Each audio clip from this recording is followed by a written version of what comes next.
Good morning, everyone, and welcome back to part 8. This part we are going through the final assembly of the MiG-29, and it's been a long time coming. So it was a really quick shot there. I started out with the heads-up display. I think I mentioned in the previous part that I painted that a clear green. There was no instruction to do that. I think it looks cool. It gives some extra character to the cockpit. The windshield and the canopy I test fitted. I don't believe I actually glued them in that stage. I believe I did that off camera because the first time I tried to glue them it popped off. The windshield actually didn't fit very well. I had to sand down the top edges of the ejection seat.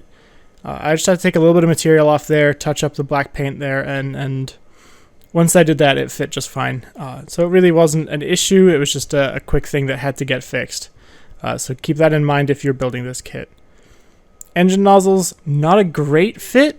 They did go in and they look okay, but there is a good amount of ledge between the actual engine nozzle itself and the area of the geometry where the engine actually would physically be on the aircraft, the coverings. That's a good bit larger diameter, so there is a step down between that and the engine nacelle, unfortunately. So not the best fit in the world, but it still looks okay. There's not a big gap there. It's just something to be aware of if you wanted to, go in and spend the time to fix that on this kit. Landing gear, I had to file the landing gear interface a little bit. So they've got a shaped, kind of a shaped tab that slots into the aircraft. And I had to sand that a little bit to get it to fit right. I believe the nose gear fit straight out of the box. It was a little tight, but it did fit. One of the main landing gear fit okay. It was a little tight again, and one of them just did not fit. So I sanded both the main landing gear and gave them both a better fit to make sure they got pushed all the way down. The drag bracing for the landing gear struts, there is nothing that actually secures the end into the landing gear bay. It just kind of sits there, so it's one you're going to have to glue in and just wherever it lies. Once you get the landing gear to the correct geometry you're looking for, you'll just have to glue that back end down and leave it there. But make sure you get your landing gear lined up correctly, because that lack of an interface really does affect the angle on the landing gear, and so you're going to have to establish that as you attach the actual landing gear strut. And then when you put the drag brace in, just bear in mind that just gets glued wherever it falls, essentially. Which is a little unfortunate. It's not the way I would have liked to do it. I think it would have been better if it had been secured in the back. But anyway, continuing on. The nose landing gear is kind of the same. The forward end of the drag brace, or I guess you could call it a drag brace, but the forward end does not have any distinct connection points. The manual does show that it should be flush, or the fairing for the drag brace should be flush onto the rest of the nose forward fuselage structure. Which that's just how I built it, and it works just fine there. The pitot tube, it fits in perfectly. There's no issues there. I think I'd actually partially filled that hole in the front because I thought it was a molding error, but it wasn't an issue. The landing gear doors are probably one of my biggest frustrations, and I'm not sure if it's my fault or if it's the kit's fault. I'd need to go back and look at the sprue if I have a picture of it at any point during the initial construction. But the forward inboard landing gear door, which you can see on the right hand side of the screen here, has two tabs that are supposed to sit into two recesses. I only had forward tabs on my doors, and I'm not sure if I did that taking them off the sprue on accident, or if they just didn't have them. So either way, I find it kind of fishy that I would take off the back one and not the front one. But it's possible that I did. It's also possible that during the painting that it broke off, being held by the clips I use. So I won't, immediately rush to blame the model kit for that. That very well could have been my fault, or just an accident in the full build-up process. So just be aware that those tabs are required to make it a little bit easier to put that door in. Without the tab, it gets a lot harder because of the support linkage. If I would move my hand, you'd be able to see it, but the support linkage that attaches to the door that goes to the outer side of the landing gear bay essentially you only have support at the front of the bay. Actually, yeah, here we go. Again, as I move my hand and as I do this, you'll kind of see it. So I'm trying to get the supporting mechanism to sit there on the outside forward end of the bay and slip the single tab I have into its recess at the front. And it took me a couple of tries to get this. It's very finicky. And so, bear with me as I run through this. A little bit of glue.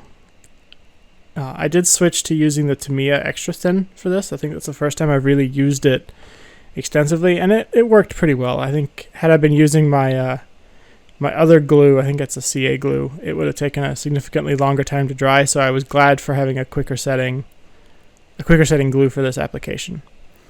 The aft outboard main landing gear door, I didn't have any problems with it. That glued on perfectly, very quickly, no issues. Both sides fit just fine. The drop tank, similarly, it fit just fine with no issues. I did have an issue, and I don't believe I showed it on camera. You can see it installed here. I'm guessing it's a FLIR sensor, a forward-looking infrared.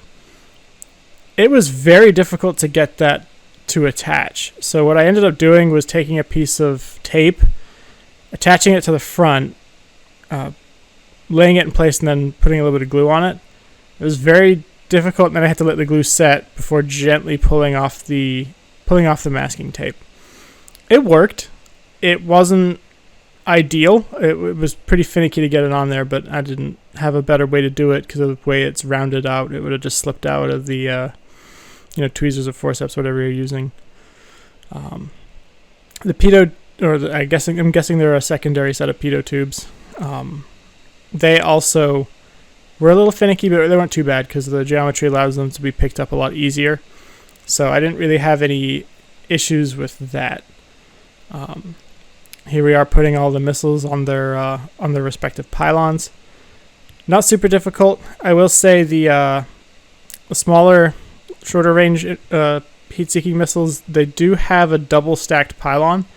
So you've got the main pylon that comes down from the wing, and then you have a much smaller pylon that attaches, which is what I'm currently assembling.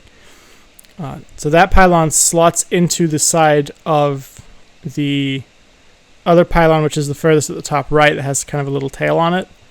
There's a cutout for that, and it's a little fragile.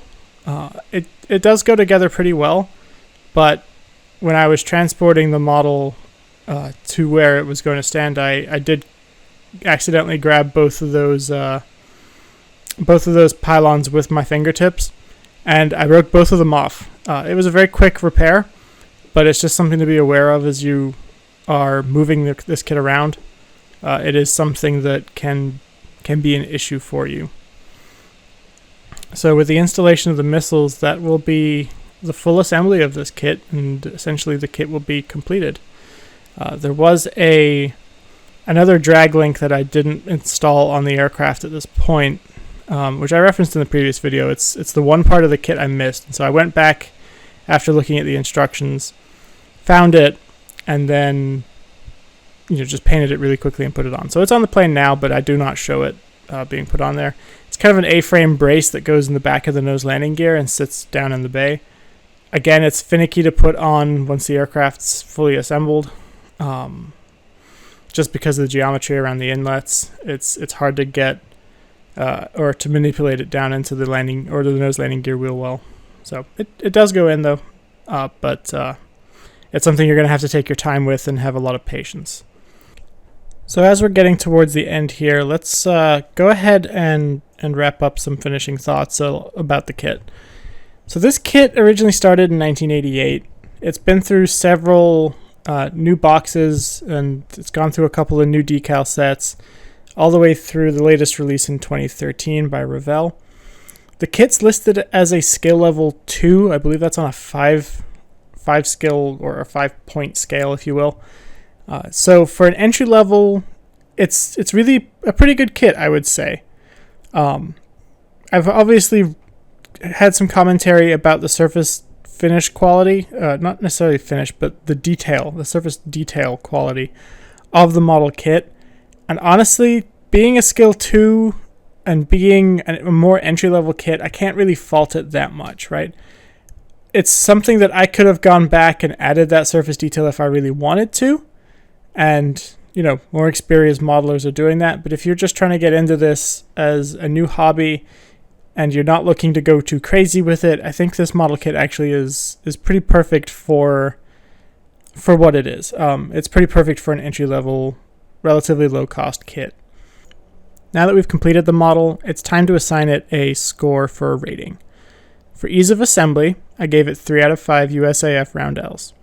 The kit has 55 unique pieces. They all go together relatively well.